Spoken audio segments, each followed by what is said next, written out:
ఇక నాళాలు చెరువులు కబ్జా చేస్తే ఉపేక్షించేది లేదని తెలంగాణ సీఎం రేవంత్ రెడ్డి స్పష్టం చేశారు. త్వరలో రాష్ట్ర వ్యాప్తంగా హైడ్రా వ్యవస్థ వస్తుంది అన్నారు. అక్రమ కట్టడాలకు సంబంధించి ఇప్పటికే అధికారులకు ఆదేశాలు ఇచ్చామన్నారు. చెరువులు కుంటల క్రమ నిర్మాణాల జాబితాను సిద్ధం చేయాలని సూచించారు. రాష్ట్ర వ్యాప్తంగా చెరువులపై స్పెషల్ డ్రైవ్ చేపడతామన్నారు. అక్రమ కట్టడాలను అనుమతులు ఇచ్చిన అధికారులపై కూడా చర్యలు ఉంటాయని తేల్చి చెప్పేశారు.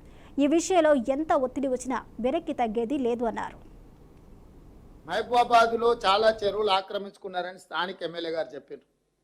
నేను స్పష్టంగా అధికారులకు, ఇరిగేషన్ అధికారులకు, అగ్రికల్చర్ అధికారులకు, మున్సిపల్ అధికారులకు, మొత్తంగా కలెక్టర్లకు నేను ఆదేశాలు ఇస్తున్నా.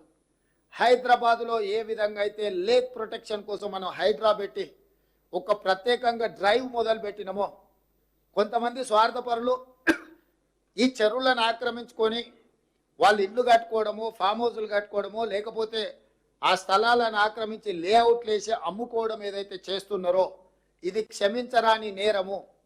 ఇవాళ ప్రకృతి వైపరీత్యానికంటే కూడా ఇలాంటి ఆక్రమణదారులు చేసిన తప్పుడు చర్యల వల్ల తీరని నష్టం మనకు జరుగుతున్నది.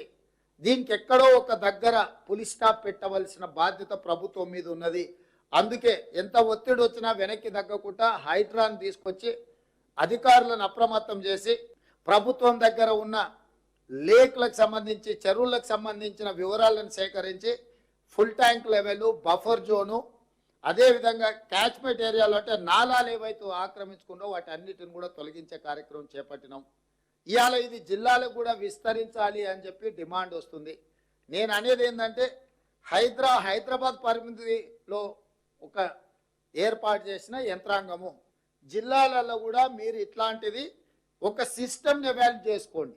ఎవరున్నా తొలగించాల్సిందే. ప్రకృతి మీద మనం దాడి చేస్తే ప్రకృతి మన మీద దాడి చేస్తుంది.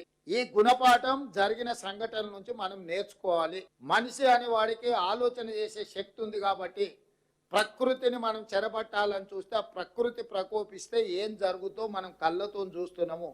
అది ఉత్తరాఖండ్ కావచ్చు, లేకపోతే తెలంగాణ కావచ్చు, విజయవాడ కావచ్చు, లేకపోతే హైదరాబాద్ కావచ్చు, ఎక్కడైనా ప్రకృతి మీద మనం దాడి చేస్తే అది తప్పకుండా దాని యొక్క దుష్ఫలితాలు మనం చవి చూడవలసిన పరిస్థితి ఉంది. అందుకే నేను స్పష్టంగా అధికారులకు ఆదేశాలు ఇస్తున్నా. నేను ఎంక్వైరీ కూడా ఆర్డర్ చేస్తా. రాష్ట్రం మొత్తం మీద కూడా చెరువుల ఆక్రమణ మీద స్పెషల్ డ్రైవ్ చేపడతా. ఎవరైనా వాళ్ళు